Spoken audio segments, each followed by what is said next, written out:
Bonjour et bienvenue sur ma chaîne Le Français Facilement.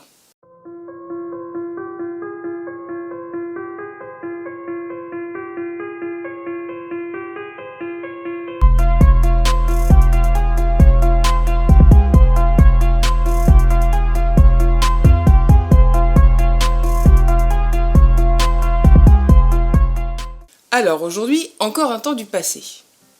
Pourquoi faire? Comment le faire? Eh ben, c'est ce que je vais vous dire tout de suite. Le subjonctif plus que parfait est utilisé dans les récits. On le trouve aussi dans le langage très soutenu. Il n'est plus courant de l'entendre à l'oral aujourd'hui. Exemple. Il fallait qu'ils fussent partis avant le réveil, donc le Vernon. C'est donc un temps du passé qui exprime une action irréelle ou incertaine. Il peut exprimer une supposition. Exemple. Il se pourrait que je fusse parti avant votre retour. Il peut exprimer un souhait. Exemple. Harry aurait aimé qu'on lui eût fait un gâteau, mais également une obligation ou un ordre. Exemple. Il aurait fallu que tu eusses terminé ton travail avant de sortir. On utilise ce temps dans une proposition subordonnée qui va exprimer une action antérieure par rapport à celle exprimée dans la proposition principale. Quand celle-ci est au passé, bien sûr. Exemple. Pour rester en vie, il fallait pour cela qu'il n'eût pas tué son chien. Autre exemple. Il aurait fallu qu'elle eût bu de la potion pour rétrécir. Comme vous avez pu le voir dans les exemples précédents, il y a souvent la préposition que ou QU apostrophe. Mais c'est un temps qui se construit également sans. Exemple. Quand tu m'eusses annoncé ton départ, ce fut comme si tu m'eusses donné un coup de poignard en plein cœur. C'est correct. Et pourtant, il n'y a pas la préposition que ou QU apostrophe. Alors maintenant, comment est-ce qu'on construit le subjonctif plus que parfait? Eh bien c'est simple. Il faut l'auxiliaire être ou avoir conjugué au subjonctif imparfait, auquel on va ajouter le participe passé du verbe. Après, il faut savoir que pratiquement tous les verbes utilisent l'auxiliaire avoir pour cette conjugaison. Du coup, je vais vous donner la liste de ceux qui n'utilisent que le verbe être.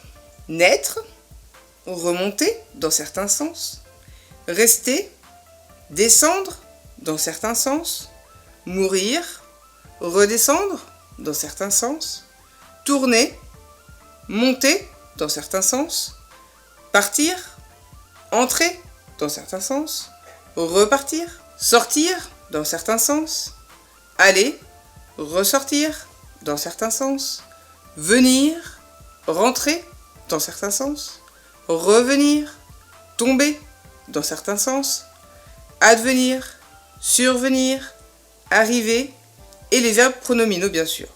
Attention, il y a 3 verbes rebelles qui utilisent auxiliaire être et avoir. Disparaître, apparaître et paraître.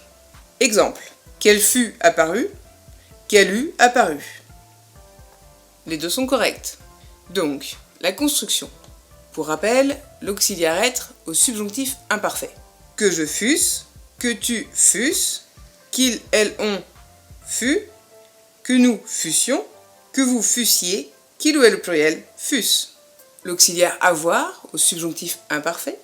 Que j'eusse, que tu eusses, qu'ils, elles, on, eu, que nous eussions, que vous eussiez, qu'il ou elle au pluriel eussent. Petit exemple de conjugaison avec le verbe aimer. Que j'eusse aimé, que tu eusses aimé, qu'ils, elles, ont eu aimé, que nous eussions aimé, que vous eussiez aimé, qu'il ou elle au pluriel eussent aimé. Je vais vous donner aussi le verbe être. Que j'eusse été, que tu eusses été, qu'ils, elles, ont eu été, que nous eussions été, que vous eussiez été, qu'il ou elle au pluriel eussent été. Maintenant, le verbe avoir. Que j'eusse eu, que tu eusses eu, qu'ils, elles, ont eu, que nous eussions eu, que vous eussiez eu, qu'il ou elle au pluriel eussent eu. Bon, bien sûr, faut pas oublier l'accord du participe passé quand c'est un verbe qui est conjugué avec l'auxiliaire être. Bien entendu. De la même façon, n'oubliez pas non plus l'accord quand c'est l'auxiliaire avoir, si le COD est placé avant le verbe. Exemple. Qu'il eût volé les bijoux. Ça donne qu'il les eût volés au pluriel du coup, puisque le COD est placé avant le verbe. Voilà, une petite vidéo, vu qu'on n'a pas encore fini toute la conjugaison française. Et n'oubliez pas, likez, partagez, commentez, et abonnez-vous si c'est pas déjà fait. Bonne journée, à la prochaine!